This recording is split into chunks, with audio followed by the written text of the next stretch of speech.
Press the Let's Go Live button, which means we need to wait for the stream to fire up across the multitude of different platforms on which we multi-stream. I'm talking about Facebook, which is up. We've got Periscope, which is working on it. We've got Twitch, which is warming up as well. But YouTube always takes a quick minute, and once it gets started, then we can get moving, and it looks like we're alive and well. So let's get going. Hello, my friends, and welcome back to yet another episode of Watching the Watchers Live. My name is Robert Gruler. I am a criminal defense attorney here at the R&R Law Group in the always beautiful and sunny Scottsdale, Arizona, where my team and I, over the course of many years, have represented thousands of good people facing criminal charges. And throughout our time in practice, we have seen a lot of problems with our justice system. I'm talking about misconduct involving the police. We have prosecutors behaving poorly. We have judges not particularly interested in a little thing called justice, and it all starts with the politicians, the people at the top, the ones who write the rules and pass the laws that they expect you and I to follow, but sometimes have a little bit of difficulty doing so themselves. And so that's why we started this show called Watching the Watchers, so that together with your help, we can shine that big, beautiful spotlight of accountability and transparency back down upon our very system with the hope of encouraging some meaningful change. And we're grateful that you are here and with us today because we've got a lot to get into. We're going to go back a little bit to the Capitol Hill riots.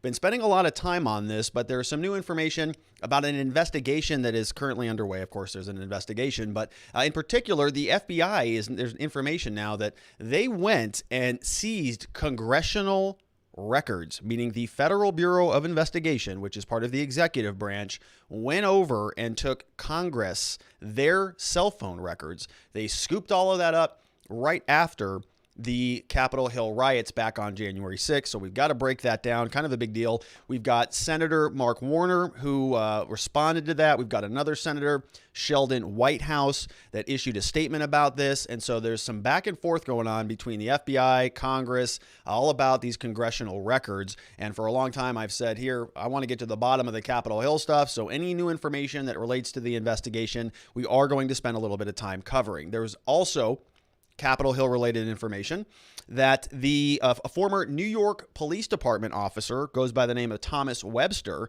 was a part of the Capitol Hill riots and turned himself in on Monday. So we've got some more information about that. The FBI U.S. Attorney's Office released a statement about what he's being charged with, as well as the probable cause surrounding the arrest. He turned himself in. So we're going to be able to go through that, detail what happened there. We're going to have a little bit of information from the Fanning the Flames hearing. Yesterday, we told you about this disinformation and extremism hearing that was taking place today. It went on. I think it was much ado about nothing. Ultimately, we have an opening statement from the chairman, Frank Pallone Jr., who is a congressperson who was sort of addressing the group today. Then we have another clip from Soledad O'Brien. She was coming under some questioning. And so we want to break down what that was. Remember, Fanning the Flames was this hearing that was supposed to combat traditional media. They're not happy with certain YouTubers. They're not happy with certain people on Twitter. They're not happy with certain internet platforms like Parler. And they're also not happy about Fox News, One America News, Newsmax, some of the more traditional media companies. And so they held this hearing today in the Senate. We'll break down what happened there. Then, unfortunately, we have yet another dead individual, dead person, somebody who was somebody's son, brother, not with us anymore, goes by the name of Angelo Quinto. Was killed by Antioch police officers back in December. We're just learning about this now because the police has been very quiet about it. Not much information has been released. And would you know it, but they're claiming here, his family is claiming that he was killed by the same mechanism as George Floyd.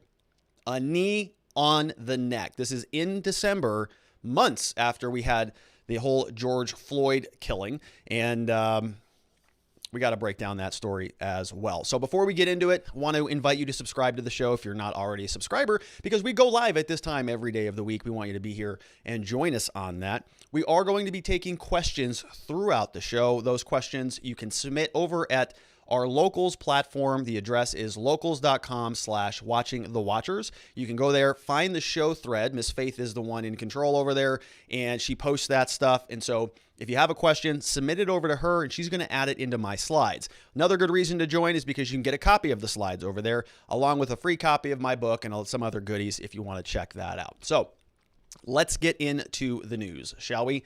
First story is the FBI has now admitted, they've now gone on record stating that they had gathered up a bunch of evidence, a lot of electronic records back from January 6th. They said that they began securing thousands of these phone records that were all connected to the people at the scene basically immediately, right after the Capitol Hill riot took place. And so this article came over from The Intercept today.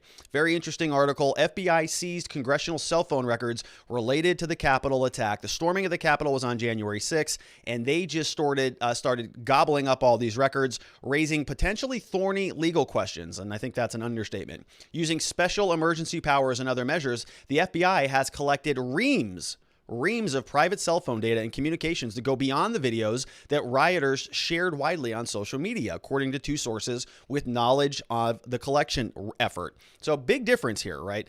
You probably have heard that your data is being gobbled up all over the place anyways, and so people have kind of checked out of this debate. Julian Assange said that, hey, they were doing a lot of stuff, capturing all your phone calls. Edward Snowden said the same thing about the metadata.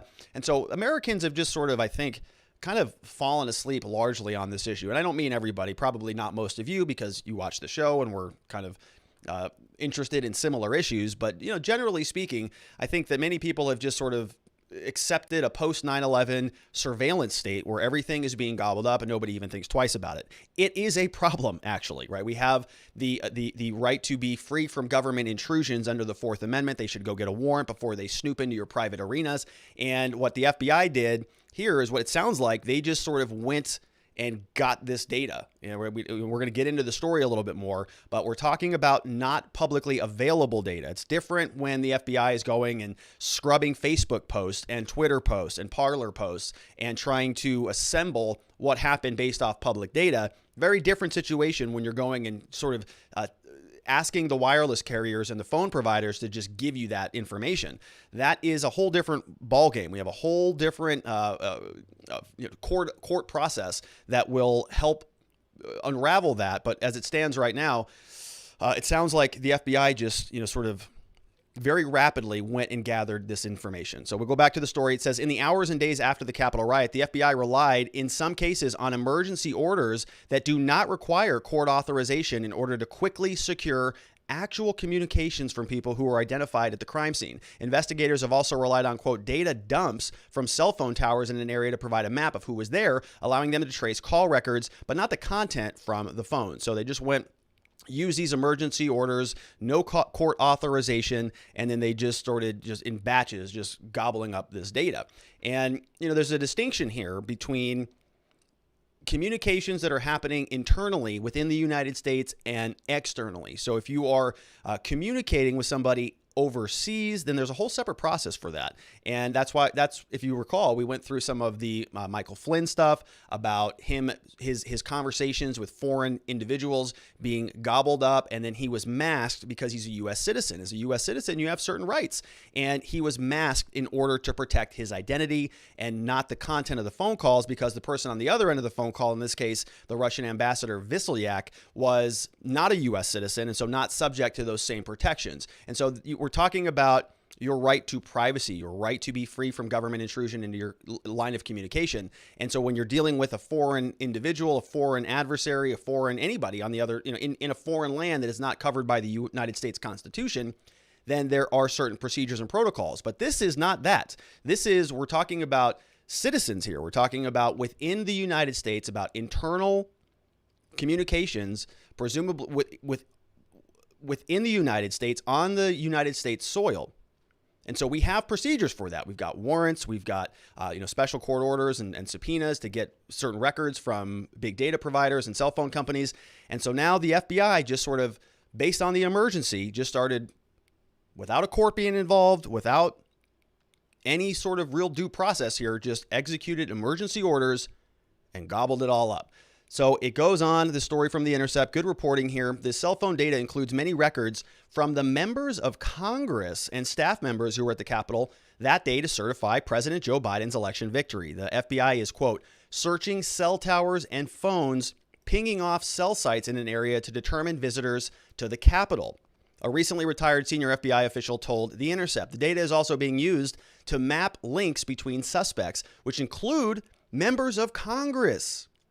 They also said Capitol Police are reportedly investigating whether lawmakers helped rioters gain access to the Capitol, as several Democrats have alleged they did, though Republican officials deny this. The Justice Department has publicly said from its task force, it includes senior public corruption officials, they're on that task force, that involvement, quote, indicates a focus on public officials, i.e. Capitol Police and members of Congress, the retired FBI official said. And so we've spent some time, if you've been a regular on this channel, we've talked about some of the different systems and technologies that have been created that allow the police to really make use of this type of information. In particular, we talked about this company called Stingray, or this device called a Stingray device that sort of acts like a pseudo cell phone tower. And so your phone just naturally, it's constantly pinging, the different towers around you. That's how you have service. It says, oh, I'm over here now. What cell phone tower can pick up my phone and connect that phone call to me? So you move, all right, now I'm connected to that one,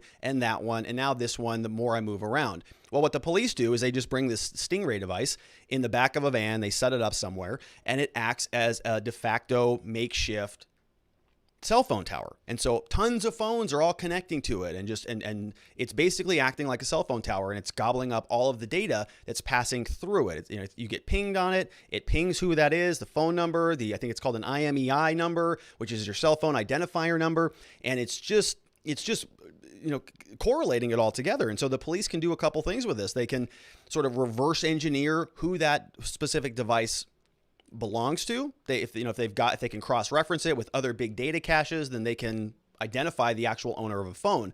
But if not, then they can basically retrace that phone around. So they'll say, okay, well, we know that phone by the identifier, and we'll just follow it around. Now we'll just, okay, where's it pinging off of in other locations around the city? So a ton of power. But the part of the problem is, same thing that we saw with General Flynn's case.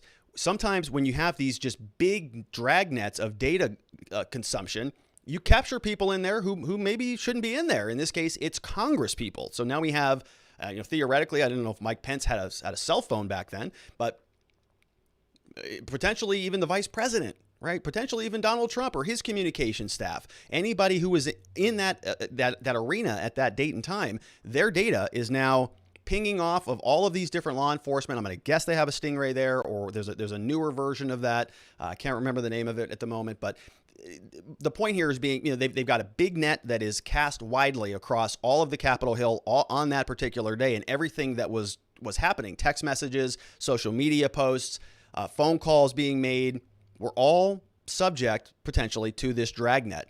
And that includes Congress and the upper echelons of our government. On January 11th, we have Senator Sheldon Whitehouse, who released a statement here warning against the Justice Department getting involved in the investigation of the attack. So Senator Sheldon Whitehouse, Democrat from Rhode Island, doesn't want the Justice Department involved. And you may say, well, that sounds a little bit shady, right? Why wouldn't we want an investigation into any of this? Well, he makes a good point. He goes into the separation of powers argument.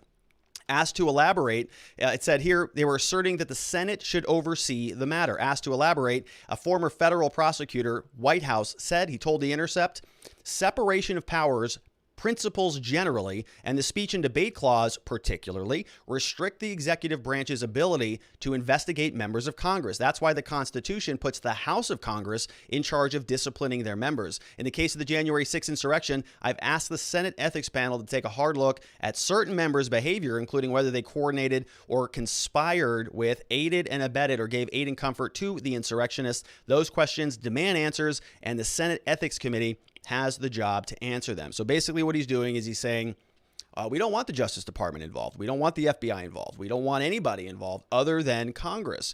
And if you recall, when we were talking about Merrick Garland, we were specifically going through the flow chart of what different law enforcement agencies are connected to the Attorney General through the Department of Justice. And it's basically everything. The FBI is a big part of that, which is a part of the executive branch. So what Whitehouse is saying here is, no, this is a congressional thing.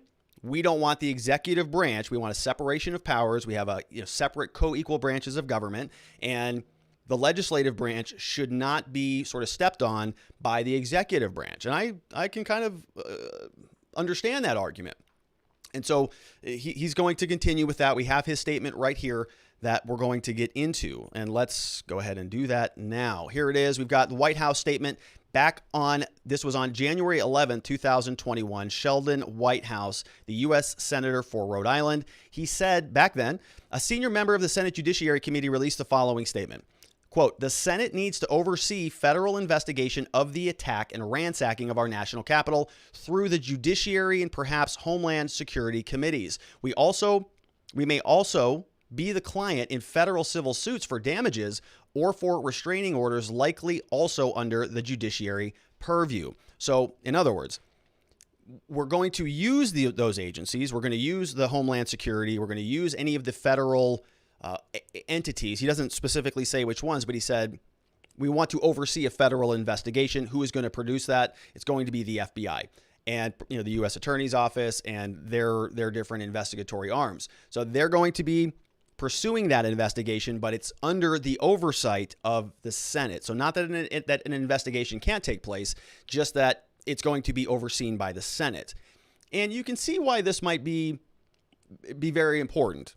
Okay, in a situation where you have an executive branch going in and investigating members of Congress, that can lead to some tyrannical, dictatorial behavior pretty quickly, right? If you have an executive president who wants to just say, well, I don't like any of those Republicans over there, and we're going to go ahead and investigate them. FBI, we think that they're all responsible for this stuff. Go and get them. And you say, well, they're kind of performing their official duties there in Congress. Unless you've got some very, very clear evidence, we don't want the executive branch to be able to go out into other branches and just mop up their opposition through the use of the criminal justice system by bringing false charges, making false allegations, arresting them, taking them out of position. And so the speech and debate clause in the Constitution gives the Congress a lot of freedom and a lot of protections from some of that external interference. And so what Whitehouse is doing here is he's just making that point and reiterating it, sort of drawing that hard line that we're not going to let external investigations come into the Senate. We can use those resources, but we are going to be monitoring it and overseeing it as it proceeds. He continues, the Senate will need to conduct security review of what happened and what went wrong, likely through the Rules, Homeland, and Judiciary Committees. The Senate Ethics Committee also must consider the expulsion, censure, and punishment of Senator Cruz, Hawley, and perhaps others. Because Congress has protections from the Department of Justice under the separation of powers, specifically the speech and debate clause, significant investigation will need to be done in the Senate. Because of the massive potential for a conflict of interest, Cruz, Hawley, Johnson at least need to be off all relevant committees reviewing this matter until the investigation of their role is complete. So, I actually think that this is probably a pretty good idea if we can keep it within the confines of the Senate, because it's political. And we know that this has largely become political, right? It's not so much, in my opinion, about identifying the real perpetrators here. The Justice Department has largely done that. FBI still has a website out. There's still a lot of individuals that they're looking for, but they are slowly but surely turning themselves in. Big list of individuals on their website with images and multiple different angles of different pictures. And so we're going to see that in the next segment. A former New York Police Department officer turned himself in, saw his picture up there and turned himself in. And so I think we're going to continue to see that. In other words, the investigation is not over. And so if this is all going to be basically a political investigation of the Congress people, then maybe we should just keep it as that. Right there, you can already see where this is going. So the White House statement, not from the White House, but from Sheldon Whitehouse, is saying that we need to basically keep our house in order. We don't want the Justice Department interfering with any of it, and we also need to throw out Cruz, Hawley, and Johnson.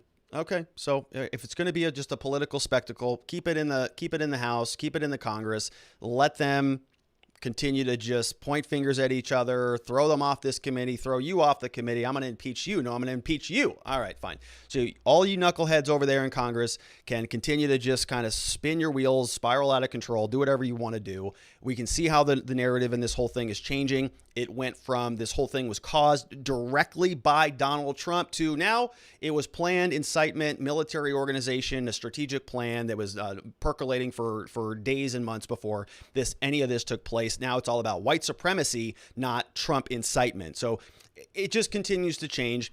And as it does, I think maybe it's best that we leave the Justice Department out of it and just let the senators duke it out in there. Now, I still think that the Justice Department should do a very thorough and in-depth investigation. But if it's going to come down to this political penalties, then that is better served in the Congress, not in the Justice Department. Here, they're talking about throwing them off of relevant committees, an expulsion out of Congress. They want to censor them and all this stuff and on and on and on and on. So that sounds to me like it's within the political wheelhouse. And let's continue on. So we just paused to read Whitehouse's statement. We're going to go back to the Intercept article here. Congressional law expert Michael Stern said that while speech and debate privileges are generally narrowly construed when it comes to criminal investigations, such issues have often become the subject of intense political conflict in the past. He says, quote, "In the House, it's often become a partisan fight historically when someone's under investigation and the other party says you should disclose everything. And the party that wants to protect it says, no, there's institutional concerns here. We can't let the FBI come in and run roughshod over everything," Stern said. Federal authorities which is exactly my point, right? Everybody in the congressional building is going to be pointing their fingers at each other. No, you're using the FBI to investigate me because I'm a political opponent. Well, no, we have to do it because of potential malfeasance here.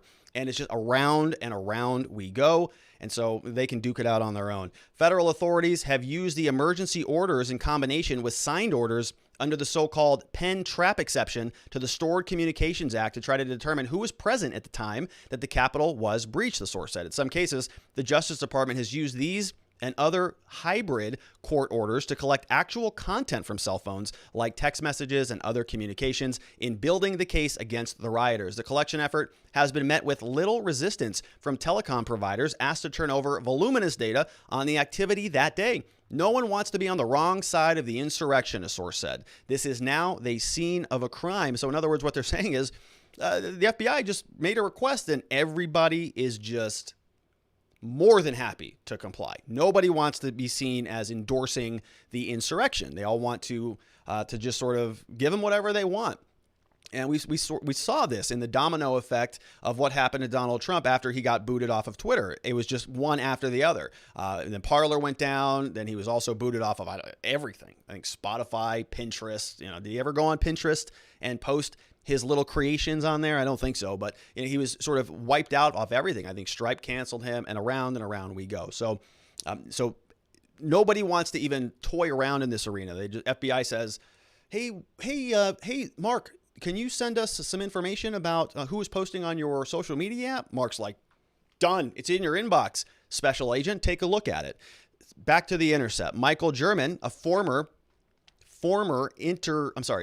FBI agent who is a fellow at the Brennan Center for Justice and Liberty, said that the January 6th attack on the Capitol certainly seems to fit the type of national emergency that would allow the FBI to legally expedite its collection of the electronic data. But he said that the wide collection of such data from an event, quote, reflects a flawed approach that will inundate investigators with volumes of data that isn't necessarily helpful to distinguish who committed the violence at the Capitol versus those who were engaging in nonviolent civil disobedience. Which is exactly right. It's so broad, it's going to capture up necessarily, and you can have an opinion on this, whether that is constitutional or not, whether that's warranted or not, whether we should allow that in this country or not, but they're capturing a lot of data. Some of it is bad. So if it's sort of a Venn diagram, right, you got a big circle of of potential data, very small circle in the middle of that of prospective criminal activity, but you're looking at the whole circle. You're not just going in there with a microscope, a magnifying glass, and rooting out the specific malfeasance. You're covering it all with an attempt then to dial it in further down the line. And so if you're somebody who is generally concerned with an over-encroaching, basically never-ending, always evolving surveillance state in this country, you got an issue with that. But if you think that this is necessary in this limited case and we're just going to bend the rules here and there because of the severity of the harm, you might fall on the other side of that coin. And I think there's a fair argument for that, I mean, to be honest. But I just disagree with it. Let's go back to the Intercept and to this FBI agent's statement. He says, meanwhile, the vast majority of people whose cell phone data will be collected in this manner are completely innocent of engaging in any criminal activity, but will remain in the suspect pool that is created with any bulk collection program where the future consequences they might face are unknown. I couldn't have said it better myself, right? A huge suspect pool. Everybody's in there. Everybody's name's going to be on a list at some point in time. I've seen it happen where they just get the wrong person. This is not uncommon. The wrong person is a defense that is accurate. Okay, you see this all the time. You have people on death row who were set to be executed, who are exonerated because they ended up on the wrong list because somebody mixed up a DNA vial in a lab somewhere. Oh, whoops, sorry about that. And sorry, we're going to let you out after 25 years. Had the wrong guy, right? It happens all the time in this country. And now we're seeing that there is so much volatility. There's so much vitriol about anybody who was there. I mean, if you were in Washington, D.C. on that day, the first question, you an insurrectionist? Are you a MAGA mob maniac? And so a lot of names are on that list who probably shouldn't be. In a letter sent 2 days after the riot to 11 major cell phone and internet companies, including AT&T, T-Mobile, Verizon, Apple, Facebook, Senator Mark Warner urged the companies to, quote, immediately preserve the content and associated metadata connected to the riot, which is pretty common. Some of the telecommunication providers question whether Warner has the authority to make such a request, but a number of them appear to have been preserving the data anyways because of the large scale of violence, the source said. And this is not uncommon. This is something I think I've explained previously on the show that we'll often do. You know, if our client was in an altercation, let's say at a bar someplace, one of the first things we want to do is see if we can preserve some of that evidence if we think it would be useful and helpful in our case, which means we go to the bar, we say, hey, we know you've got a deletion policy. What is it? First of all, is it 24 hours, 48 hours? Oh, you still have it. This happened last night. Good. We move quickly. We say, can you please, well, first of all, can you give us a copy of that? Can you preserve it? Submit it to the police department. We don't care how you do it. Just get it over to them. But if not, if they say, no, our policy is to communicate through legal, well, then we send legal a letter and we say, we are now requesting you preserve evidence. This evidence is critical to the determination of a case. Preserve it. Okay. Then we're going to go fight in court for a subpoena, for a court order that you deliver it to us. But you can't delete it because we've already said preserve it. So it sounds like that's what Mark Warner was doing. I don't know why they're saying that he doesn't have the authority to do that. I mean, I think he's a legislature. He's in the federal a legislative branch. And so I would think he would have that authority to do that. But here is his letter that went over this was on January 9th, immediately thereafter. Warner urges wireless carriers and technology companies to preserve the evidence related to the attack. He said I didn't know this, but Mark Warner is a former telecommunications entrepreneur, and he's the incoming chairman of the Senate Intelligence Committee. Today, he urged mobile carriers, AT&T, T-Mobile, Verizon, other technology companies like Apple, Facebook, Gab, Google, Parler, Signal, Telegram, Twitter, to immediately preserve content and associated metadata connected to Wednesday's insurrectionist attack. In all 11 letters to the companies, Warner emphasized how the rioters took the time to document the event, later posting them to their social media accounts or sharing them via text to celebrate their disdain for our democratic process. The Capitol is now a crime scene.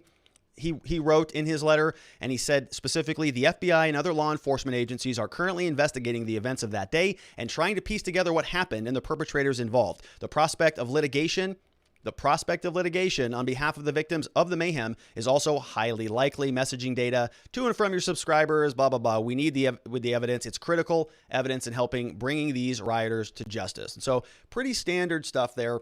I don't know what their different companies, what they would have wanted to do about that, whether they would have responded and said, here you go. And of course, there's 11 different companies here, so they might have gotten different responses. But the point here, a lot of evidence, a lot of data, a lot of communication happening on that particular day, and it's now being looked at. So we'll see where this goes. I think that we're sort of in for a long haul as it goes regarding this investigation. All right, so let's take some questions over from locals. Questions come from locals.com/watchingthewatchers. If you want to ask one, go over there and get that submitted so Faith can add them. We're starting here today with Joe Snow. Says, do you have faith in the FBI to actually hold the deep state members accountable if they're found to be involved? By members, I mean members of Congress. No, Joe, I do not. I do not have any. I don't have any faith that this is actually going to go anywhere, especially if it involves Congress people. You know, this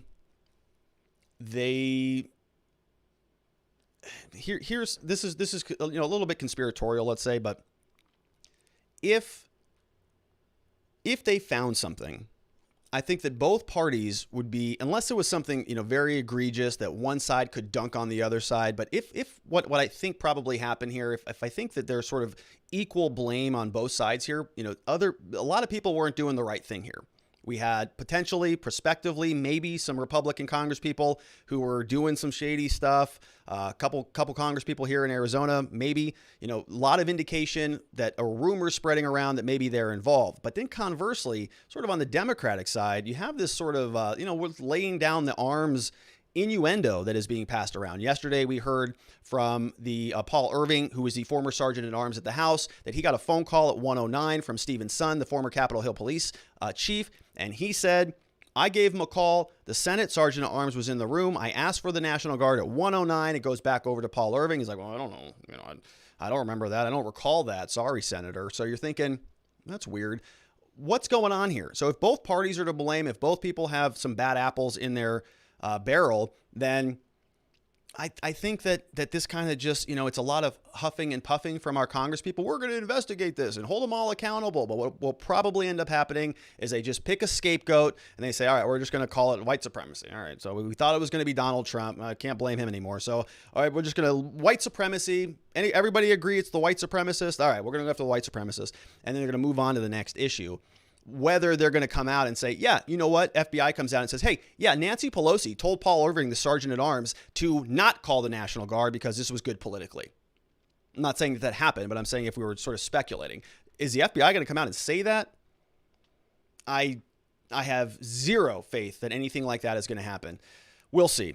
I would like that. I would love to see some accountability and transparency, but I just don't think it's going to happen. Hack Consulting says, I would actually argue that what the FBI did should be allowed. They should be able, in an emergency, to be allowed to know what is true and what is not so they can act properly. Outside of that, that is where the illegal search and seizure should be preventing legal action in the courts from being performed. So I see what you're saying. So basically, you're saying that we have this big circle of potential evidence that the FBI can go and get. When they narrow it down, we have a smaller little circle in here. This looks like a sunny side up egg here. And then all of this area in between here where there's sort of innocent people that have been gobbled up in this data collection, we're going to deal with those in the courts. So we're going to hash all of it out, and then we're going to end up just with this middle center left of malfeasance and criminality, which I don't think is a bad argument, right? I mean, like I said, I think that you can make those arguments, and they will hold water, and I think a lot of Americans would even agree with that. I personally don't, but I think some people might. We have Nadar Blasir says, an anonymous, quote, retired FBI official. Has the actual FBI made a statement on this, or is this just media claims so far? I just don't trust these, quote, sources. So this comes over from The Intercept. I think they do pretty good reporting.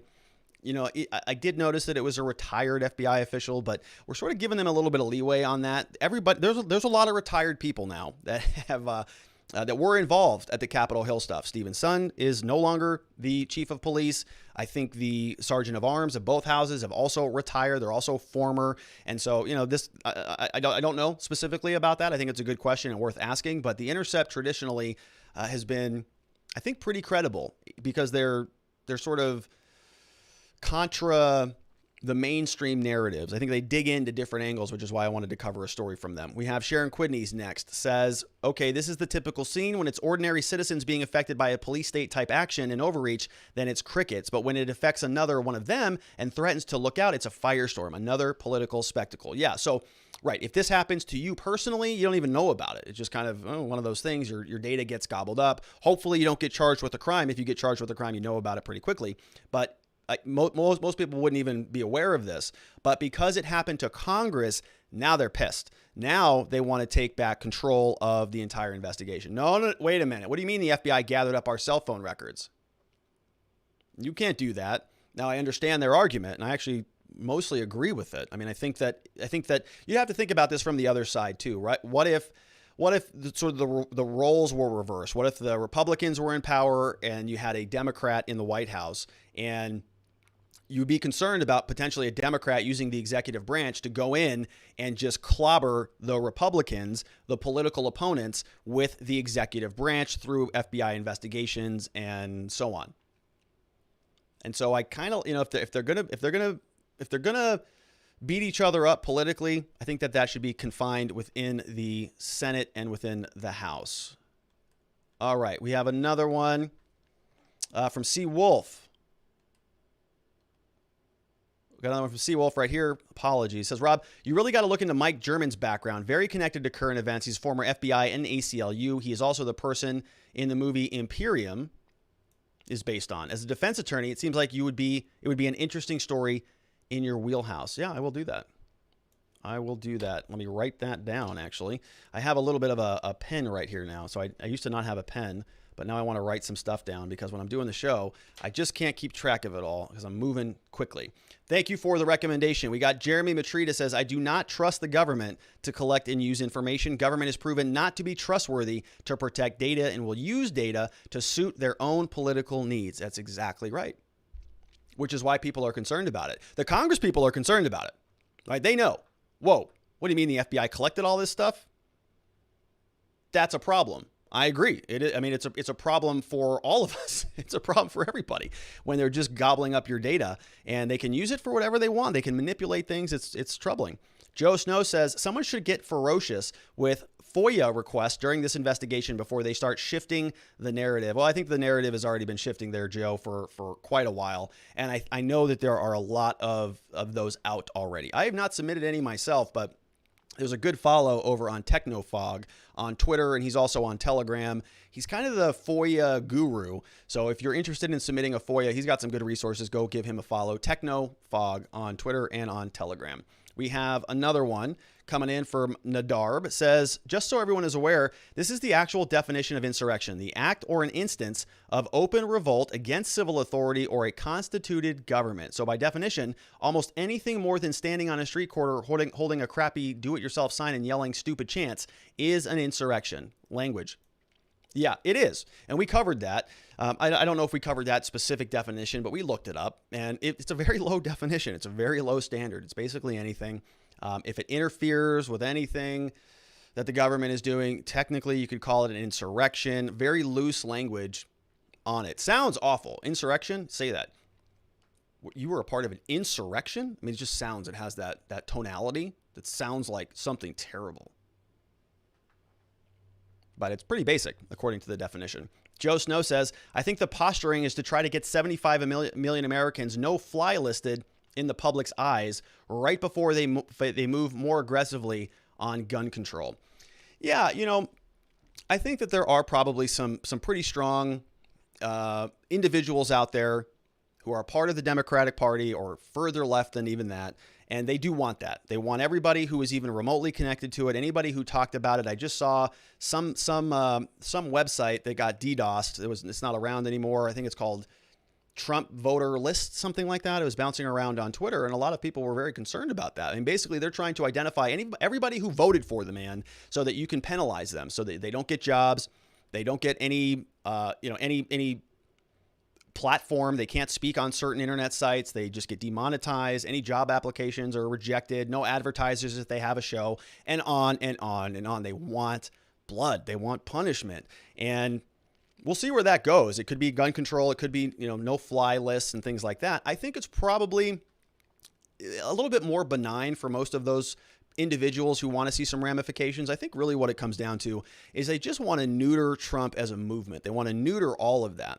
Basically, they want to make it so that it's no longer palatable to even support Trump and just eliminate that entire segment of the party as a threat to their continuation in power. They're doing the same type of thing on a much smaller scale with Ted Cruz right now. I mean, there were hundreds of articles about Ted Cruz flying to Cancun. And there was a lot of other stuff going on around that time. I think Cuomo was under investigation, and you went on some, Washington Post, and it's 30 stories of Cruz. All right. Why are they doing that? Well, it's because they see him as a legitimate threat, as future opposition. And so any moment that they can to just neuter that opposition, they're going to take full advantage of it. Capitol Hill is a very good opportunity for them to do that. We all saw very violent, very aggressive imagery. It was horrendous. The whole country was sort of, kind of sick to their stomach over it. Everybody was disgusted. And They want that to stick so that if you come back out 4 years from now and you say, you know what, I think I am going to vote for Donald Trump, when you're around the dinner table with your friends, everybody goes, and they recoil in disgust. What are you talking about? That insurrectionist? Because they've had it beaten into their head for the last 4 years that Donald Trump incited an insurrection, even though he was acquitted on it. Now they're not even claiming he did it anymore. Now it's the white supremacists who are orchestrating this stuff months in advance. But it's the image they want you to be left with. They want to leave that taste in your mouth. Oh, yeah, that still doesn't taste good 4 years from now. So that, I think, is less severe in terms of physical penalties, right? You're still going to be allowed to get on an airplane. You can still go buy a gun. But you are so muted about your support for whatever the next candidate will be, or if it's a Trump-ish candidate that's endorsed by Trump or is carrying on a lot of those same ideals, then that person is going to be guilty by proxy, just by being close to Trump. And that's very effective. I mean, you can consolidate power for decades in that manner if you mute enough of the population. We have Anki Woe says, can you please cover the legalities of H.R. 1 for the People Act, which is set to be considered on the House floor during the first week of March, whether there is enough support for it to pass and what that would mean for we the people. Yeah, I'm going to write that one down too. So I've got H.R. 1. I was looking at that. I think that's the voting one, right?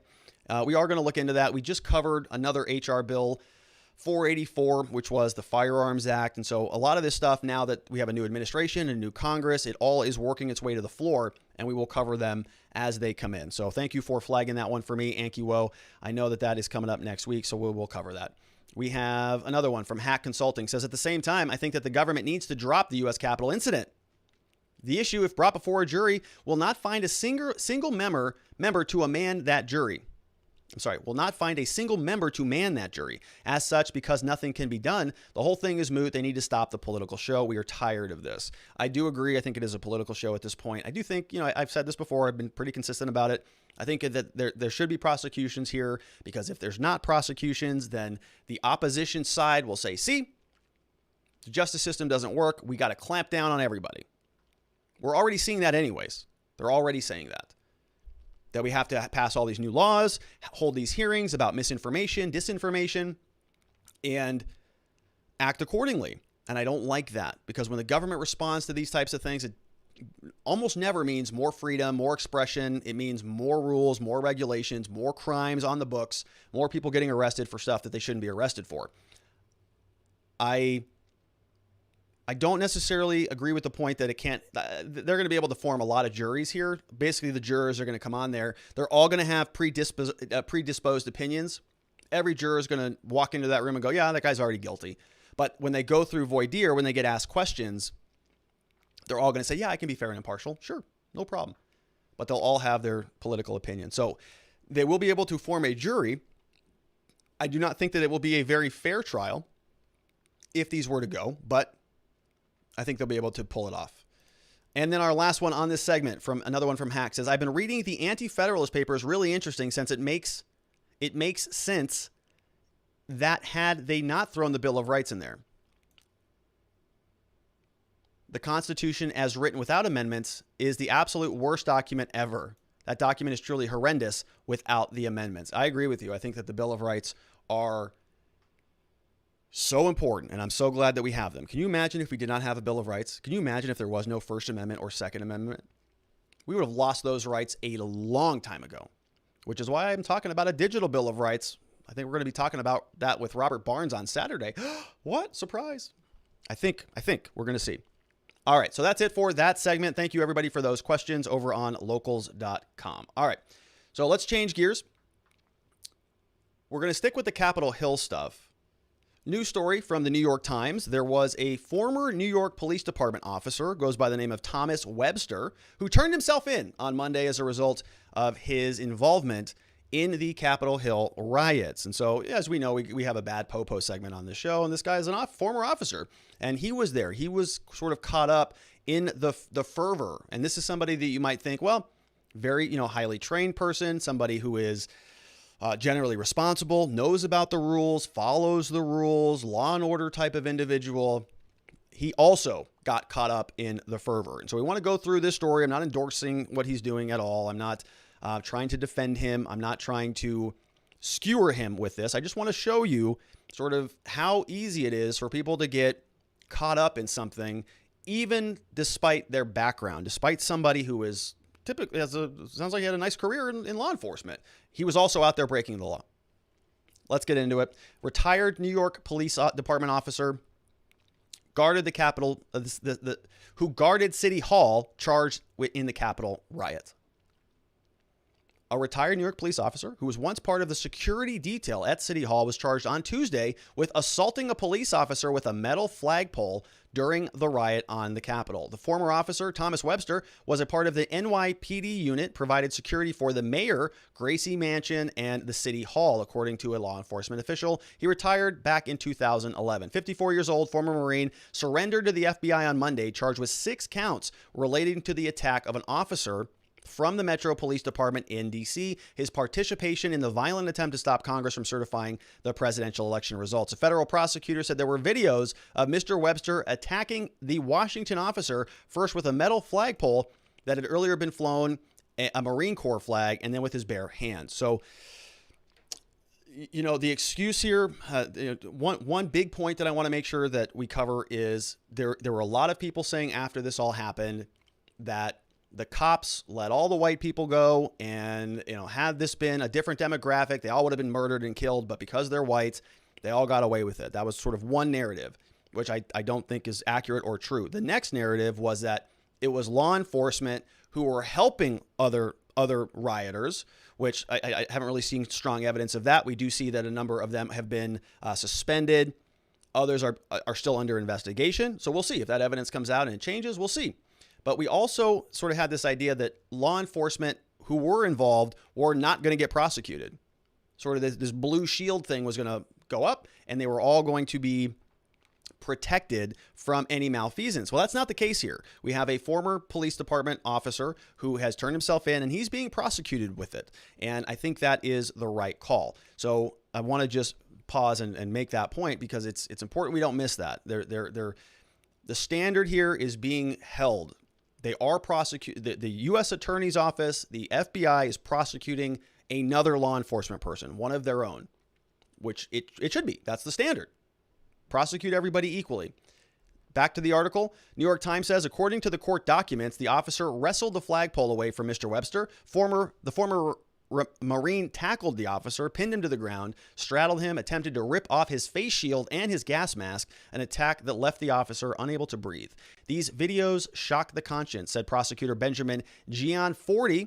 He said Mr. Webster had shown an utter lack of compassion and pursued the officer he attacked like a junkyard dog. The government did not immediately identify the officer. Among the most serious charges he faces are assaulting an officer with a dangerous weapon. 20 years in prison is the maximum. His lawyer, James Monroe, said his client traveled to the Capitol to engage in a lawful protest because he regarded the election as unfair.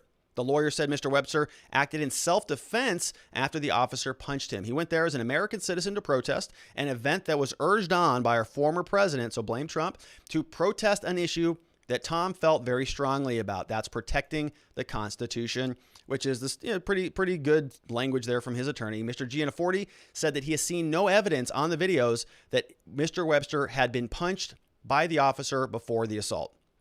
So, and Gianforte is the prosecutor. So no evidence that the officer punched him first before he assaulted them. And a little bit more about this guy before we dive into the press release from the FBI, from the U.S. Attorney's Office. Says here, Mr. Webster is a married individual, 3 children, owns a landscaping business in Florida, New York, 65 miles away from New York City. Semper Fi Landscape and Design, which is named for the Marine Corps motto. Never been arrested before. Turned himself in nearly 7 weeks after the riot, and close to a month after the FBI posted pictures of him online, said that it was seeking the public's assistance in identifying him. On court proceedings that happened yesterday, the judge agreed with the prosecutor that the videos he had seen were shocking. Mr. Cruz, the judge, acknowledged that before January 6th, Webster had been a model citizen. He said it found it to be a difficult case, but he said that his proud and impressive record as a public servant made the video of his attack on the officer all more upsetting. Ultimately, the judge said the undercurrent of political hostility that appeared to have led a person with a previously exemplary life to act in a violent manner had not dissipated, and Mr. Webster could still be considered a threat to public safety. He ordered him held without bail pending another hearing, which I think is the wrong move. I mean, honestly, I think that's the wrong move. I think that most of these people should be out with bail or on some pretty strict release conditions. Check in with the pretrial services division or however they do things in DC. But to hold these people in custody because of one interaction, I think is just too harsh. But I understand why the judges have to do that. And he's probably, if this had been another assault on an officer somewhere else, I think they would have granted him bail. They would have allowed him to post a bond and get out of custody, especially if he's a former officer, especially with no priors. So what the judge is doing here is probably being a little bit overly strict on this officer, in my opinion. But he may need to do that. And this is kind of a rarity. Usually the cops kind of get a little bit of a slap on the wrist. Yeah, you're good to go. This judge is probably responding to a lot of the political pressure, probably is keeping, I think a lot of other people are being held still. Other stories that we've covered, they're still in custody. So he's just kind of playing, even Steven across the board. All right, let's take a look at the justicedepartment.gov press release released yesterday, Tuesday, February 23rd. Retired officer arrested. They said he was arrested stemming from the attack. Already got all that. Thomas Webster, town of Florida, charged by criminal complaint. Let's take a look at the different charges. So first and foremost, one count of assaulting, resisting, opposing, impeding, intimidating, interfering with any person or officer of the United States in performance of their duties. We have another, so that's the first count, one count there. We have another count, obstructing, impeding, interfering with law enforcement. Another count. We have another one for unlawful entry, engaging in disorderly or disruptive conduct, engaging in an act of physical violence against any person on restricted building grounds, and armed with a dangerous or deadly weapon. Also, one count of violent entry and disorderly conduct in the Capitol grounds. And so you see there, those are those 6 charges. Webster voluntarily was taken into custody yesterday, and there was a detention hearing today.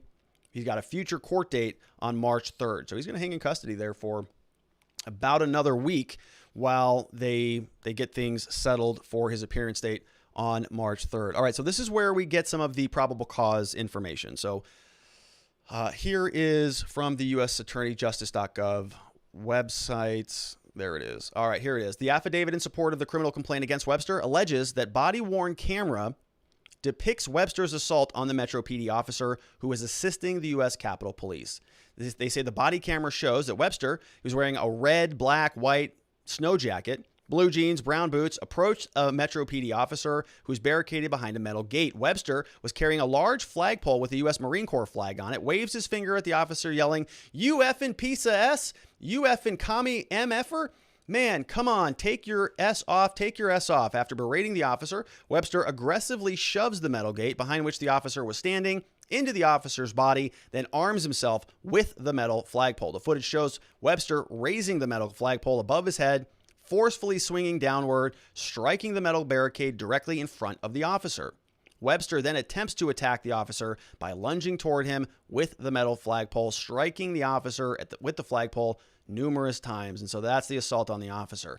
That's the conduct that is certainly criminal. Webster proceeds to break through the metal barricade, begins charging towards the officer with clenched fists, ultimately lunges at the officer, tackles him to the ground. Affidavit in support shows additional footage posted to an open source Twitter medium captures the assault and shows Webster pinning the officer on the ground, straddling him while he tries to forcibly remove the officer's face shield and gas mask. According to the affidavit, the officer could not breathe during the assault and was being choked by the chin strap. So the judge is right. I mean, that's pretty aggressive behavior, and a lot of it.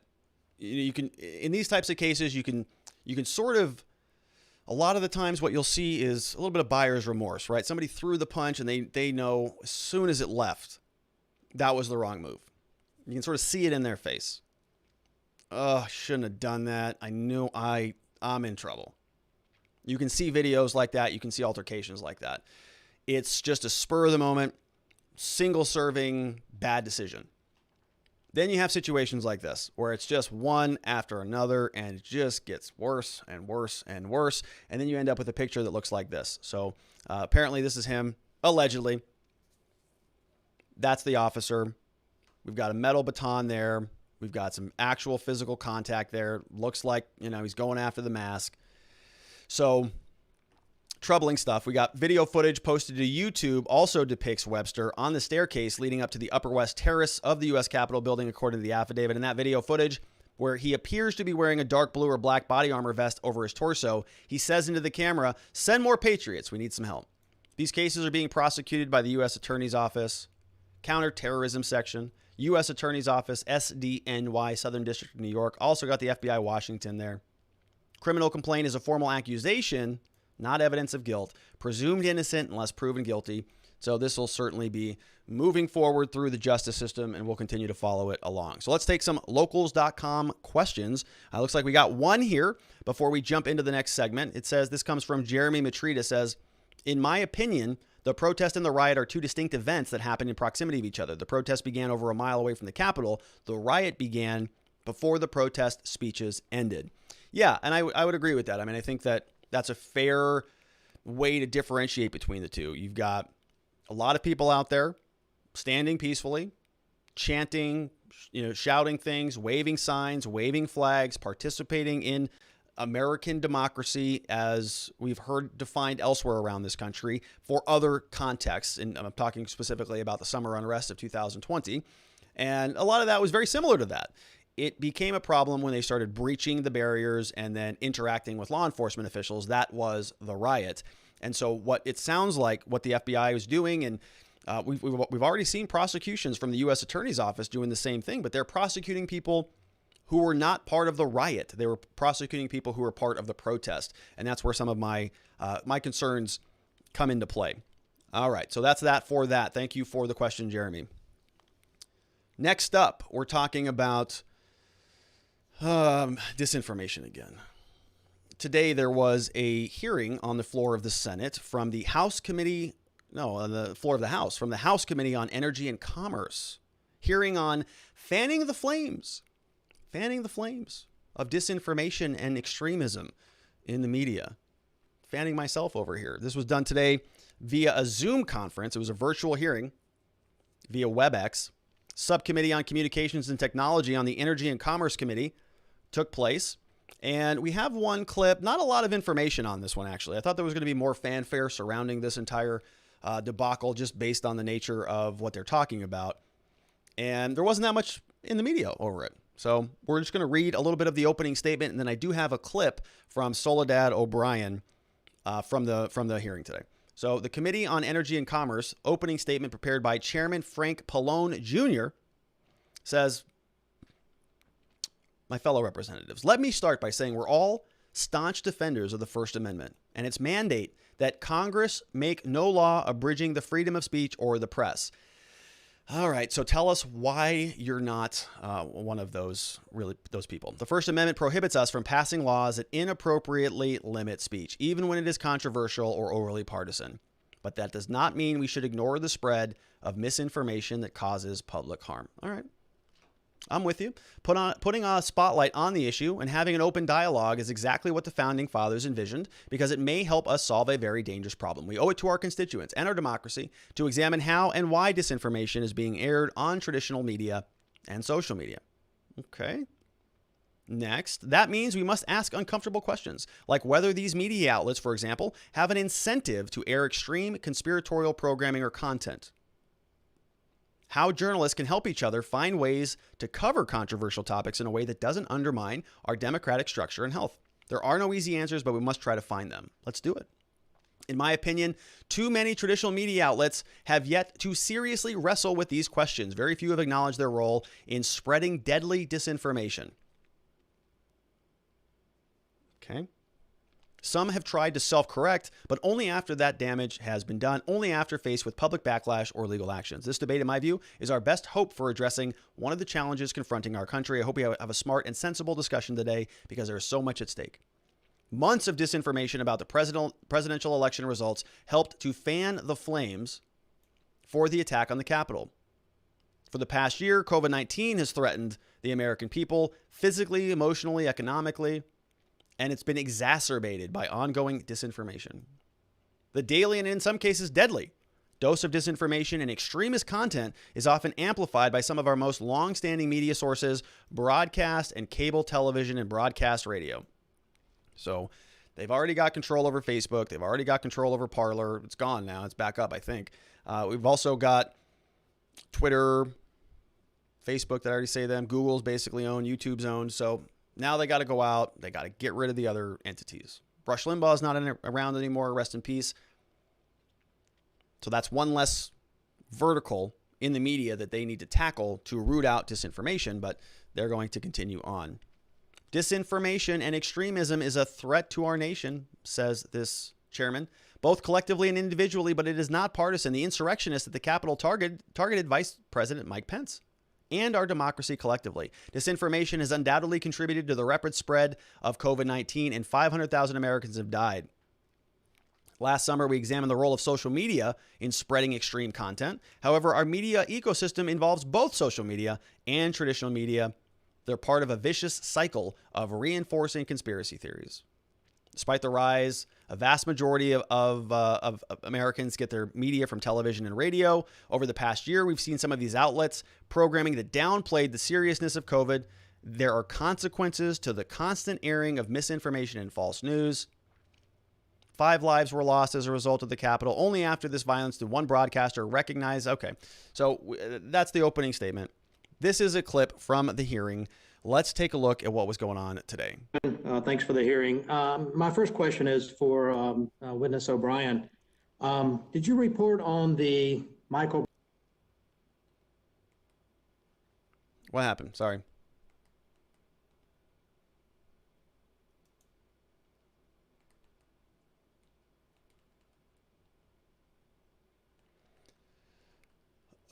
Why is this not playing? Thanks for the hearing. My first question is for Witness O'Brien.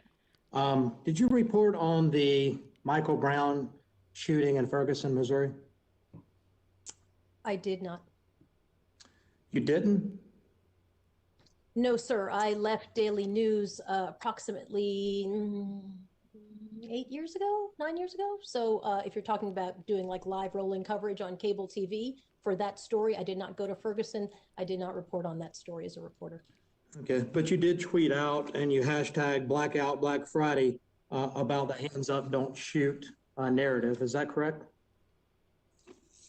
I tweet out millions of things, so I could not confirm that for you, sir. Okay. The point I'm trying to make here, Ms. O'Brien, is that the hands up, don't shoot narrative was a fabrication actually put forward by Dorian Johnson, witness number 101. It was a fabrication that was proven incorrect over and over. In fact, there's a Washington Post article dated March 16th, 2015 that says hands up, don't shoot was built on a lie. So all of the news services, MSNBC, ABC, CBS, CNN, Fox News, NPR, all reported the same thing about hands up, don't shoot. But it was a fabrication. And I'm not advocating for them to be shut down because of reporting on a fabrication. In fact, I think that a lot of times there is a rush to report first, whether it's a blog or whether it's a tweet or whether it's a Facebook post or whether it is an actual news service, a cable news network like CNN or MSNBC or even Fox News, a rush to report that sometimes the investigation is not done. In fact, you actually alluded to that, or Mark Vesey or Cardenas or somebody related to that earlier, that it's spread on a lot of different platforms quickly, and oftentimes it's based on no investigation. Let me just give some examples here. CNN's Anderson Cooper on March 4th said that coronavirus wasn't nearly as deadly as the flu. Sanjay Gupta said on March 2nd to Headline News that if you're a healthy person, you don't need a mask. Let's see, CNN, Ali Velshi said, talking about the protest last summer, talked about a peaceful protest in front of a burning building. CNN's Chris Cuomo said on June 2nd, please show me where it says protesters are supposed to be polite and peaceful. I guess the point I'm trying to make is that there is a lot of misreporting, rush to reporting, I wouldn't call them lies. I would just call them quick judgments on a lot of information that's out there that the left is trying to say that are lies now. And they're trying to say that places like Fox News and other broadcasters ought to be shut down. I disagree with that, because you can apply that same standard to all of the, and I say all of the news networks, in the rush to be first in order to monetize. And this is all about monetization, to monetize that tweet. So I think it's a very good point, right? And this has been something that I have been sort of trying to do on this channel, is to let them set the standards and then hold them accountable to their own standards. And he forgot a big one. The New York Times reported that Officer Brian Sicknick, as a direct result of the Capitol Hill riots, was hit in the head with a fire extinguisher and was killed, gashed in the head, driven to the hospital, and succumbed to his injuries. It wasn't accurate. It was 100% misinformation. And this fanning the flames hearing came up as a result of what they're claiming is dangerous disinformation that led to the Capitol. So it's all coming full circle. The media started this thing. Obviously, the Capitol Hill rioters started the thing, but they put out fraudulent, false information, and then they use that information to really just sort of amp up the volume on the severity of what took place there. They said that the MAGA people murdered a police officer. Those are facts that are not in evidence right now. But they ran with that story for a long period of time and only recently issued a retraction. They put it in their impeachment memorandum. They talked about it during the impeachment, and it's still in the public consciousness because of what they did. And now they're holding hearings because they're saying of dangerous misinformation when they just promulgated it on January 6th, 7th, 8th, and so on. So I think it's very easy to just start, okay, you set the standard, hold them accountable to the standard, and you'll see how absurd their standards are. And I'm not saying that they should be in trouble for any of that. I'm just saying it's a double standard. If they're going to go out there and go after Fox News and OAN and Newsmax and anybody else and say disinformation, dangerous disinformation, well, they're doing the same thing. So they got to be held accountable for that if they're going to hold other people accountable for it. I think that the real way to deal with this is just to call it, I don't know, free speech. This is just communication. This is reporters and journalists, I guess, doing their best, right? They're just trying to get out there and bring a story to the people. Or they're going to get it wrong. That's okay, as long as they make a correction and adjust it appropriately. That's part of life. You are reporting on things on the fly. You're going to have opinions. You're going to have commentary. You're going to interpret one set of facts differently from other people. That's all okay. That's all free speech. That's all protected. We all should be able to do more of that, not less.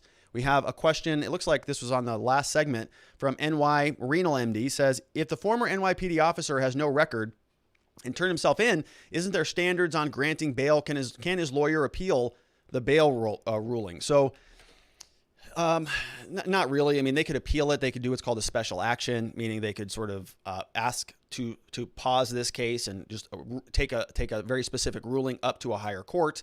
But if they did that, he's still going to be sitting in custody for a very long period of time while that appeal is pending. So that doesn't really get him what he wants. There are standards on granting bail, but it's, at least in my experience here in Arizona, it's not hard and fast. There's certain factors that the courts need to consider, like prior records is a good one. The nature of the offense, whether a person has any ties to the community, whether they're a flight risk, whether they've got any pending charges in other jurisdictions. All those types of things are factors, but the judge does ultimately have a lot of discretion. Judge watched the videos, listened to the evidence, and decided to hold him in custody.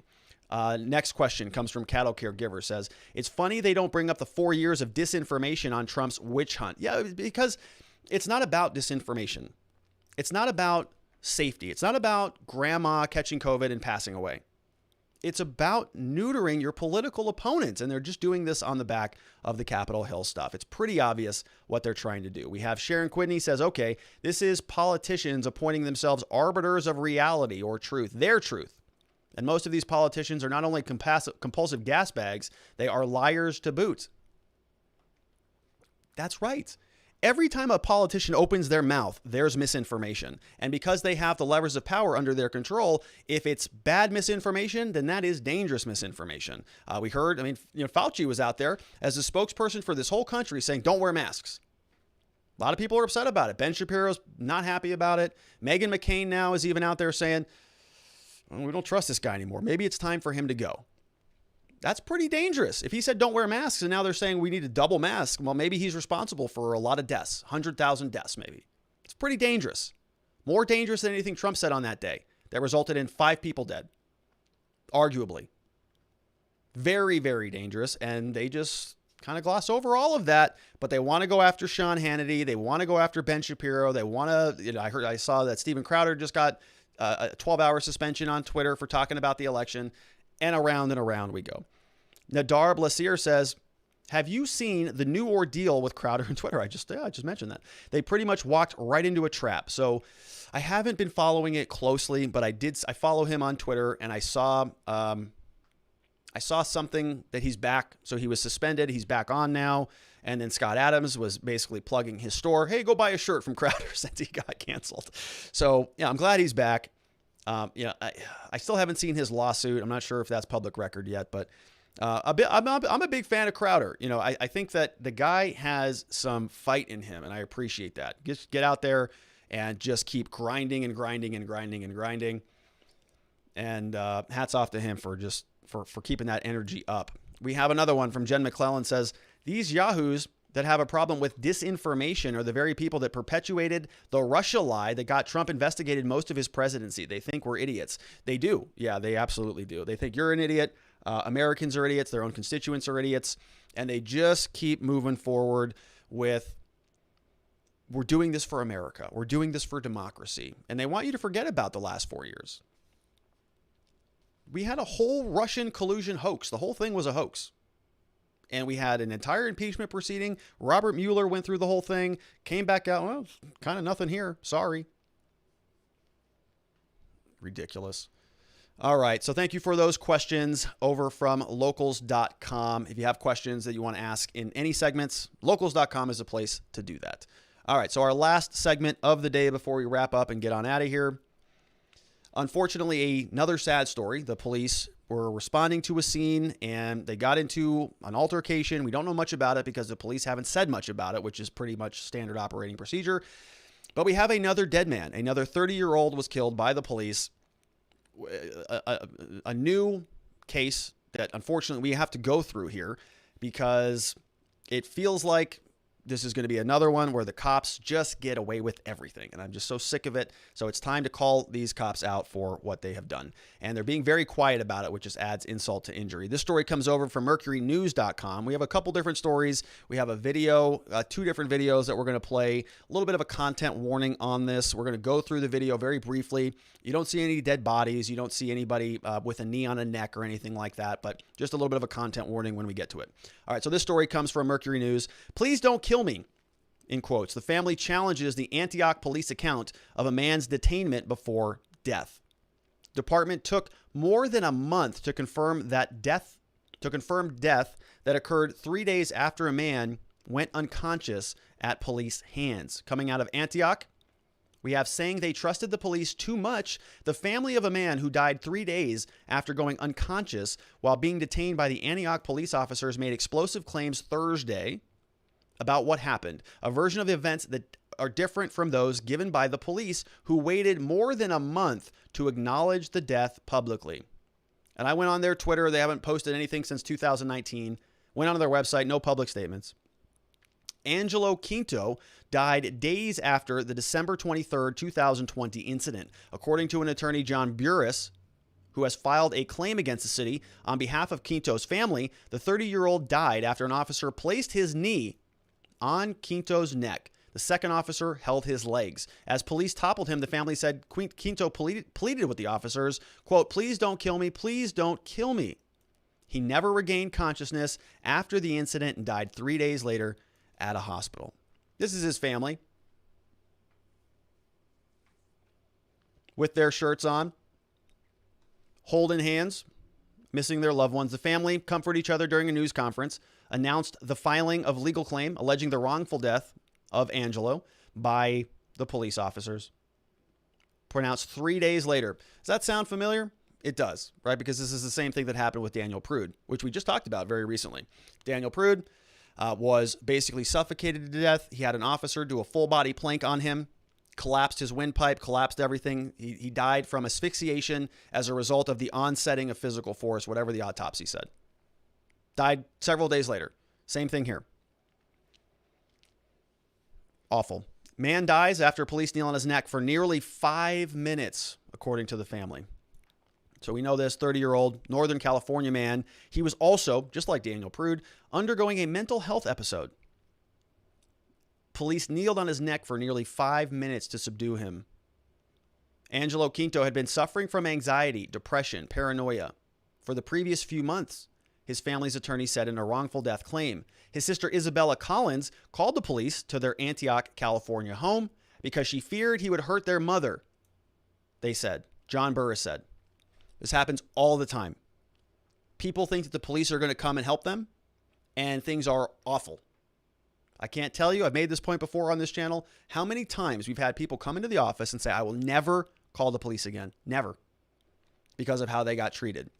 Somebody's having an emergency. Somebody's overly intoxicated. Somebody's having a meltdown. Family member calls the police. My father's doing something wrong. 16, 17-year-old kid, could be a wife, multiple adults, could be a brother, mother, father, doesn't matter. Come help. I've been conditioned to believe that the police are going to come and help resolve this situation. Talk it down, break it up, mellow it out, turn the volume down. Cops show up, somebody's getting arrested, somebody's typically injured, property can be broken, turns into this huge nightmare. Multiple people are charged with crimes. Their lives are a disaster. Cops rummage through everything, ripping drawers out, searching for drugs, searching for weapons, whatever. Ruins lives. And that's not what the family wanted. They wanted somebody to come and talk him down, take him to a doctor, take him to a hospital, take him to a mental counselor, something. People don't know what the solutions are. We're having an emergency. I'm supposed to call 911, thinking they're going to get some help. 911 says, yeah, we're going to send the friggin' SWAT team over to your house. Good luck. All right. Cops show up. Guess what? You have a dead kid now. You have a dead, not a kid, 30 years old. Dead man. All right. Not a good call on that one. Before the police arrived, Quinto's mother had been holding him to her chest with her hands clasped around his back for a few minutes. He had already started to calm down, the claim stated. When two officers from the Antioch Police Department arrived, Burris said they made no attempt to understand the situation. Instead, they immediately grabbed Quinto from his mother's arms. We're going to see their reenaction of this video here in a minute. He lost consciousness and was taken to the local hospital where he was pronounced dead 3 days later. Mother used a cell phone to record part of the incident. We're going to watch a little bit of that. We have the aftermath of it. What happened, she says breathlessly, as Quinto is not seen moving or laying on his front. Officers roll him over to carry his body out, and his face is bloody. He is moved to a gurney, and paramedics administer chest compressions on Quinto as his mother records on her phone, asking questions. It was not clear from the video if the officers were wearing body cameras. Guessing not. As far as we know, they were not, said Burris. Burris is their attorney. Burris is their lawyer, the family's lawyer. As far as we know, they were not. So does he have an answer on that? Doesn't sound like it. In the nearly 2 months since Quinto's death, police have not issued a press release on the incident. The Antioch Police Department and the Contra Costa County Sheriff's Coroner's Division did not respond to requests for comment on Monday. Nothing. These Antioch police officers had already handcuffed Angelo, but did not stop their assault on the young man and inexplicably began using the George Floyd technique of placing a knee on the back and side of his neck, ignoring his pleas of, please don't kill me. Cause of death is still pending. Coroner's office told CNN on Monday, death is under investigation by the district attorney's office. Isabella Collins said she called the police in hopes they would help de-escalate the situation. I don't think I will ever not feel bad, she told CNN. If it was the right thing to do, it wouldn't have killed my brother. The Antioch City Clerk and Attorney's Office did not respond to requests for comment. So I tried to find the notice of claim from his attorneys, didn't see it, couldn't find it anywhere. Maybe he hasn't posted it publicly, and maybe the city hasn't posted it publicly. No statements from Antioch police, no statements from anybody on this. So let's take a look at the aftermath from the mother. A little bit of content warning here. At this point in this video, Angelo is not dead. He's unconscious. We're going to see him on the floor. His hands are cuffed behind his back. Not good. Not in a good shape. Most of the interaction is over. You're going to see what the cops are doing. Hey, obviously we didn't do this. I want to point this out. The cops we didn't do this. Well, what happened? Angelo, hey, you awake? Hey, what happened here? I don't know what happened. This is weird. Well, you just had your knee on his neck, apparently, according to the family, for 5 minutes. Maybe it was that. But no, they're going to say, did he eat today? What is he, diabetic? No. Yeah, he ate. He's fine. Any illegal drugs? I don't know. And they're trying to find other reasons why he died. And maybe there are other reasons. Or maybe it's because they knelt on his neck for 5 minutes. So here's the aftermath of it. What happened? Angelo. Is he on any medication?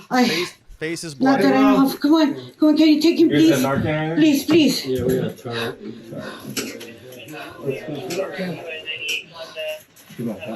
Huh? Still in handcuffs, totally unconscious.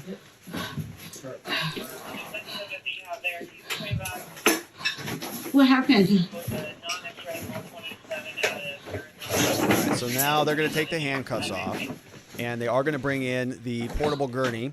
So they're going to throw him on this cloth. Mom is still breathing heavily. Did he eat today?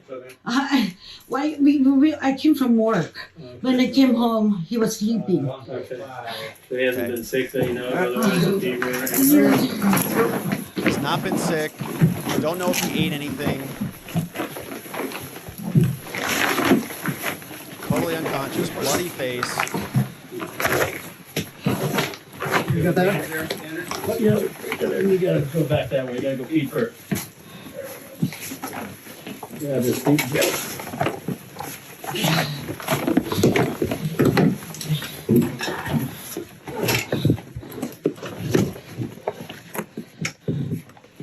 Does he have a pulse? What's happening? He was just breathing. Huh? I'm not sure. You didn't see him take anything? I don't know. You could help them out if you got. No. No illegal drugs? I have no idea because like what I said, I came from work. No I came illegal home, he drugs. was sleeping. Which one's his room? It's that one. Oh my God. Seriously? All right, so we'll stop it at that. But you know they're trying to bring him back. Any illegal drugs? What's his room? We're gonna look around here. Probably those drugs. You know, it's always the drugs. It's always the drugs. Okay. George Floyd was on drugs. Got it. Daniel Prude was on drugs. We got it. If he's on drugs, okay, fine. What about the fact that you were leaning on his neck with multiple officers on his back for a long period of time? At least according to the family. And if that isn't the case, then why don't we know that? If the police wanted to put out a statement, they've had 2 months to do it. Where is their statement? Not out. Nobody's even talking about it. Bizarre. Disgusting and bizarre that they're not even responding to this stuff. All right. So he was a Navy veteran, by the way. Knelt on his neck. Navy veteran who was going through an episode of paranoia, died after Northern California police officer knelt on his neck for several minutes, family member said. Already covered most of this information. Video recorded. We've got a family. They filed a legal claim, so the department has 45 days to respond. And his attorney is still calling it the George Floyd technique.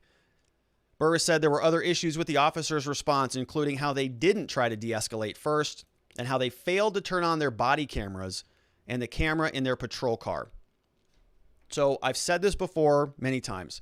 If there is a dispute about what happened, if the police said something happened and civilians say something happened, in my opinion, if the police do not wear body cameras, then they lose the presumption that they were in the right. The civilians should have the presumption that they were in the right.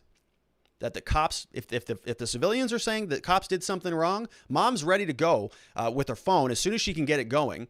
They come in, they tackle him, he goes unconscious, finally get off of him. He's not moving anymore. Mom goes, "What the hell?" Pulls out her phone, finally starts recording. And then we're going to see in this next clip, the family reenacts what they say happened.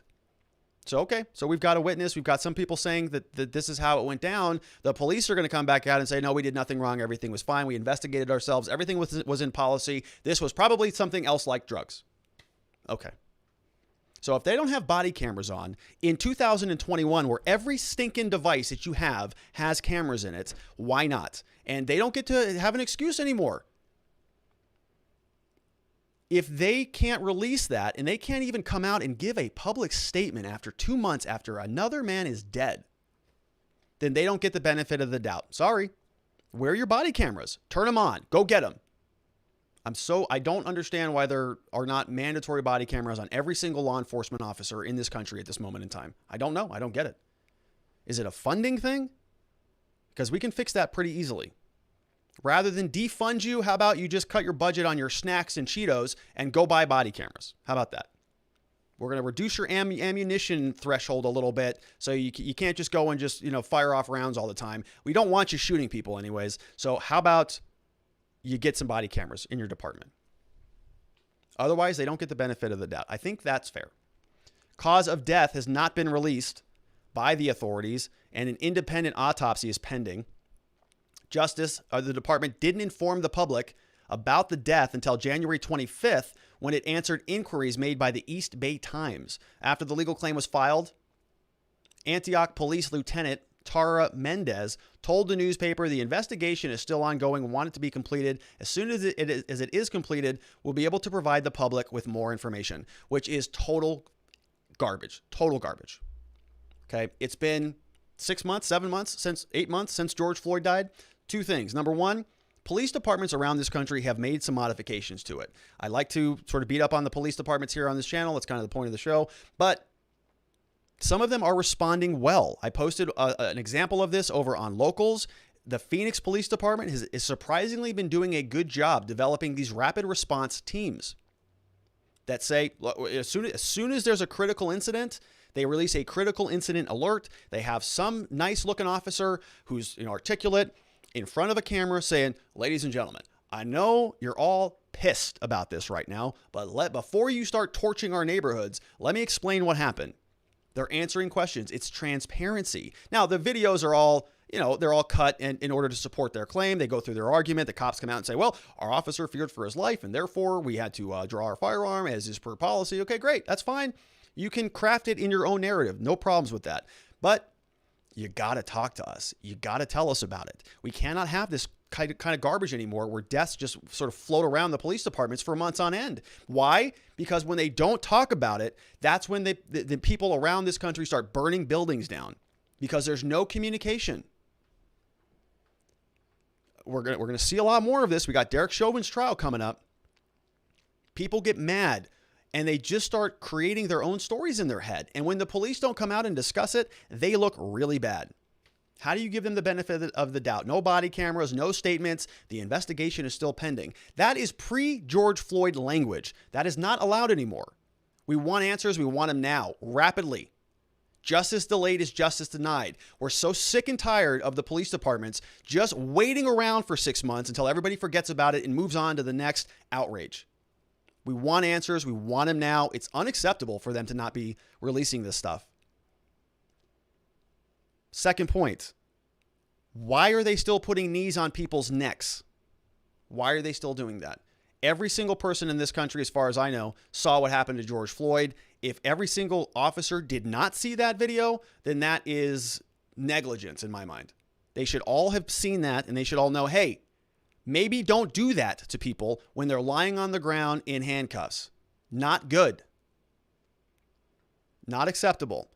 And so they're just going to go through the same old tried and true police deferment of any responsibility. They're going to blame it on an investigation going on. Then when the autopsy is completed and they finally release the stories, it's probably going to be drugs, because it's always drugs. All right.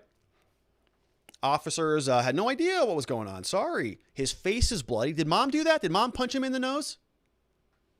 Or when the police threw him on the ground, did he crack his head into the floor? Police just, another body. Just get the, hey, John, bring over the gurney. All right. Where are the drugs? Any illegal drugs in this house, Mom? No, you jerks. You're the ones who just did that to the guy. Let's see what the family says about him. Let's see their version of how this went down. We got more from the family than we got from law enforcement. The people who are supposed to serve and protect the community. They're not doing anything. But the family now has given us some indication of what actually happened. Here it is. And they make a comment to the effect of how strong your mom is, how strong the mom is, and Angelo's not saying anything. So then the police officer then pulls him. Picks him up, yes. And then he says, please don't kill me. Yeah, he goes right to the floor, Please don't kill me. Please don't kill me. He's down. He's turned. Oh, yes, so, like that. There you go. So now what we have is a knee on his back of the neck, the head. When did they handcuff him? They handcuffed him too. Then they handcuffed him. Yeah. And then but hold on here. You got the hands, and you got, and then you have the knee. Like that. And that, go back a little bit more. Go back, yeah, right in there. Okay. Okay, is that it? Yeah. That's it? Yeah. It's And- the wrong position. Hmm? So it's a little bit off. Yeah, but it's very, This is basically the position. yeah, Okay, so that's, Yeah. and this position is held yeah. for at least from 4.5, or maybe 4.5 to 5 minutes. And then when they get up, they turn to the side. You notice he's bleeding. Mom makes a statement to the effect that, is he all right? Or where's that effect? Yeah. And so then he's there, he's handcuffed, the police, paramedics, somebody make a comment as he did, and the paramedics come. But that's the position that he was in. Yeah, so we got some good content over there from the Mercury News. So that, we have a story from them. The police haven't said anything. They're the ones who have the ability to have body cameras on. Apparently, they don't know if they were even on or they had them on at all. No statements. So in the total vacuum of information from our public servants, well, we can just take the family's word for it. Now, the defense attorneys for the police are going to have a lot of fun with that. They're going to, they said it wasn't really right. It wasn't on his neck. It was on his back, and it was all this. And so it couldn't have been him that killed him, and on and on and on and on and on. But the point is, he was alive. They got there. He was dead. Okay. Did Mom do it? I don't think so. I don't think Mom punched him in the nose. Let's jump into some locals.com/watchingthewatchers questions. We've got Pinky2 says, my God, why do police get into a mindset when they are working? Well, it's part of the training and it's part of the culture, Pinky. Everything's a threat. They're basically trained that every single traffic stop is a potential death sentence for them. And there's some truth to that, right? I mean, you go out into the real world, kind of everything you do has some danger to it. So I understand that. I don't think it's a bad argument. I think that they are at a higher risk than other people. But if you do, by the way, if you look this up, the most deadly jobs in America, police departments are like number 17 on the list, maybe even further down than that, right? The last I looked, I found a list of 100. They were like 17. Okay, the people who hang the power lines, they're like number 2. They die all the time because they're up high. They're dealing with high voltage and power. It's like one of the most risky jobs. So we want to keep all this stuff in context. These people are responding to a medical health emergency and they left with a dead body. Not quite there, on the way to being dead. But it's a cultural thing. We're always under threat and we have to act accordingly. And so they don't just say, hey, Angelo, what's going on, man? You want to talk about this? We can help. Come on, step outside. Let's see what we can do. Immediately onto the ground, this guy's a threat. Handcuffs, smash his face. He's dead. Hack Consulting says, unfortunately, with as long as this thing has been going on, both the police need to be kicked in the ass and these cop callers too. Instead of handling an issue within their control, they immediately call someone else with the authority to do it. People who are allowed to abuse this authority, instead of walk outside, get a cooler head, and come back in, lazy. Just XUXA says, so sad and disturbing this video is. Thank you, Robert, for enlightening my viewpoint about the police. I support the good ones, but this is just so wrong on many levels. I support the good ones too, Just XUXA. I do. I really do. I've said this before on this show. One of the best gifts I've ever gotten was from a police officer who didn't let me go into a room that I should not have gone into to see my brother who was no longer with us. Was an amazing gift. And I thank that officer very regularly in my mind. I want the good officers out there. I want to support them.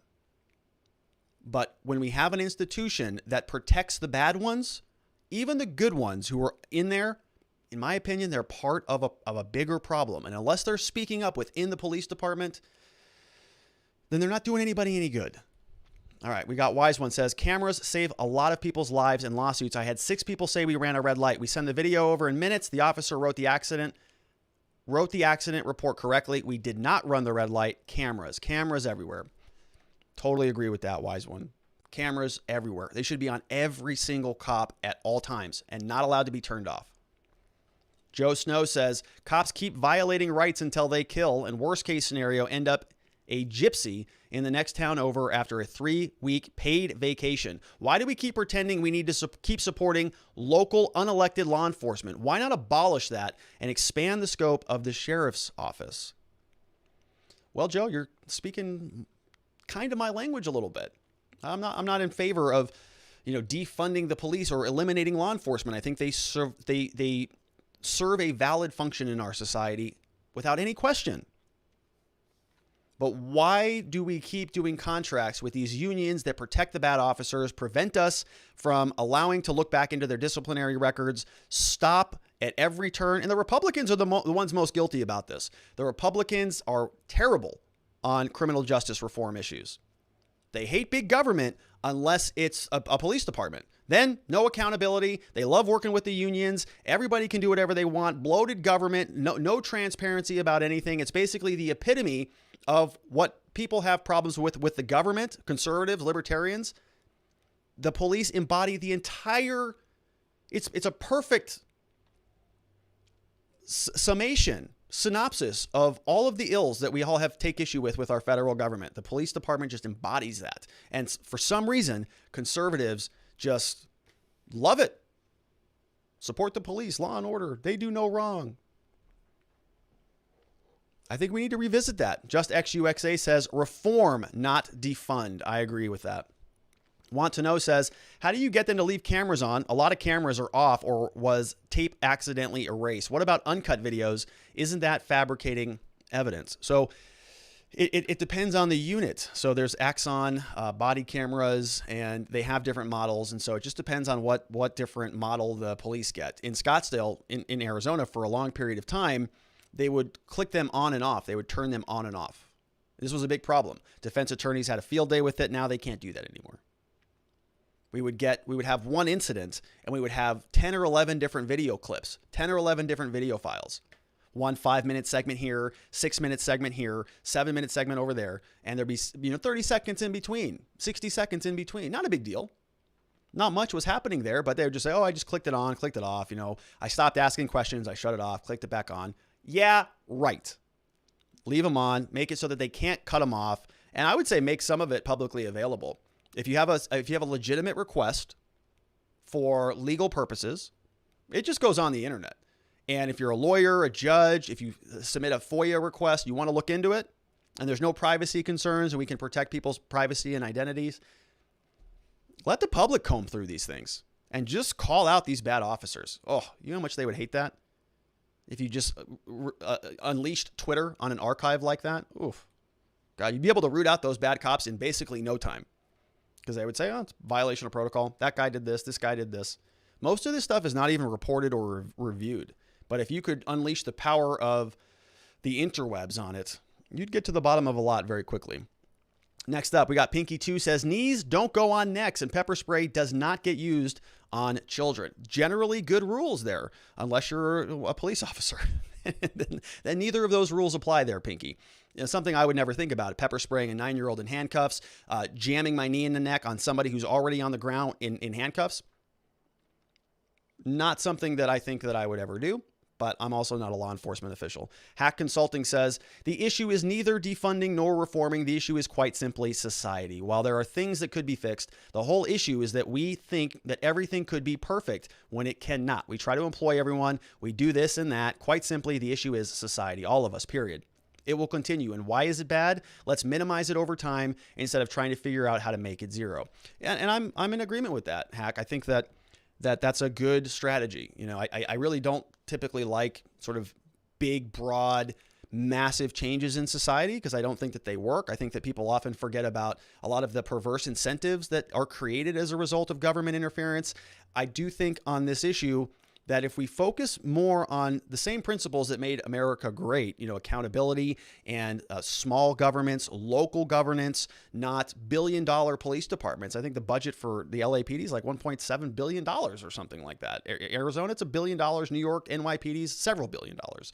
Huge, huge, huge organizations that are just layered in bureaucracy that just are sort of, in my opinion, just out of alignment with traditional American values. And what we want to do is bring that back down to size, scale it down a little bit, and put some very, I would say, protective for the citizens types of reforms in place so that we can hold them accountable, just like we do with other agencies throughout our government, or attempt to do. But I agree, it's not ever going to be perfect, but it can be better. And there are a lot of solutions we propose on this channel that I think will help us get there. We have Just XUXA says, it's not about being perfect. Nobody's perfect here on this earth, period. We are all fallible, but we should strive to do better. I agree. Joe Snow says, is it reasonable to understand that if cops end up inside of my home at any point and decide it's time to go hands-on, I could die and I'm expected not to resist? That is reasonable. Yeah, that is reasonable. If the cops are in your house, your chance of dying increases dramatically. Is that too much? Is that overbroad? I don't think so. We've seen it happen a number of times. Happened to Breonna Taylor. Daniel Prude wasn't in his house, but had he been, probably would have been dead. Angelo Quinto in his house and dead. So you got to be very cognizant of that. Ma Fox says, great, love it. Investigating themselves is fantastic. Remember, everyone, you cannot provide any exculpatory evidence or testimony for yourself ever. Keep it in mind. The police can, in a lot of cases, makes you think. Keep in mind the police can, in a lot of cases. Yeah. Yeah, in fact, Ma, it's really not even okay to talk back to the police. They don't like that. You know, they're there for a mission. And if you start trying to explain yourselves, whoa, they don't like that. You may also end up dead for that, right? You see this all the time. People who are non-compliant are typically met with a response from the police of physical interactions. It happens all the time, especially on roadside stops. Chairman of the board says, how much of these problems are tied back to the police department unions protecting them? I think a lot of it. I mean, ultimately, I think that this is one of the biggest issues is the police unions. I think what the police do, the reason why I think it starts there is because they protect the bad officers. They protect people who shouldn't be on the force, who shouldn't be in those situations. They do it by purging old disciplinary records. I brought this example up in Arizona. They were getting rid of them after 5 years. So you could be a cop, you could have all this malfeasance, as long as you could kind of stay on the force, go on administrative leave, do whatever you want for 5 years. At the end of 5 years, your record is wiped cleaned. All of those prior acts of misconduct just kind of go by the wayside. And they just stay on the force. And all of these, disciplinary proceedings, all of these internal reviews, a lot of this stuff is kept under lock and key behind closed doors. And so they get away with a lot. I think the police unions are a huge part of the problem. And we'll see if anything can be done about them. Good question, Chairman of the Board. Good to see you. And then lastly, this is not a new question. This is an old question. This came back from Monday when we were talking about Mike Lindell, over from MyPillow, got a lawsuit filed against him from Dominion for $1.3 billion.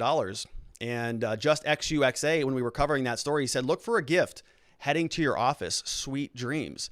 And, he probably could tell that I'm looking a little bit tired. I'm looking a little bags under the eyes. And so they showed up today. Look at this.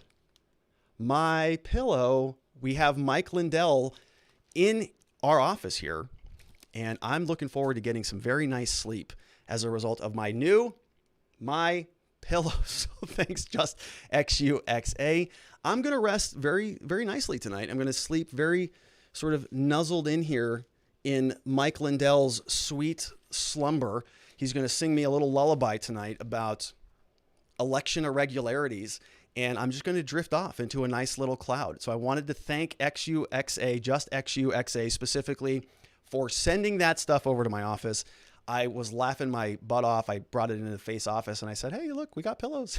And so absolutely hysterical. Thank you for doing that. I just want to give you a little bit of an extra shout out on the show. All right. So all of those questions came over from locals.com. These are the great people over there who do support us on a regular basis. Always, as always, shout outs to Ma and Miss Faith for helping to keep the train on the tracks over here. I want to say thank you to a few people. A lot of feedback here today from Hack Consulting. Good to see you, my friend.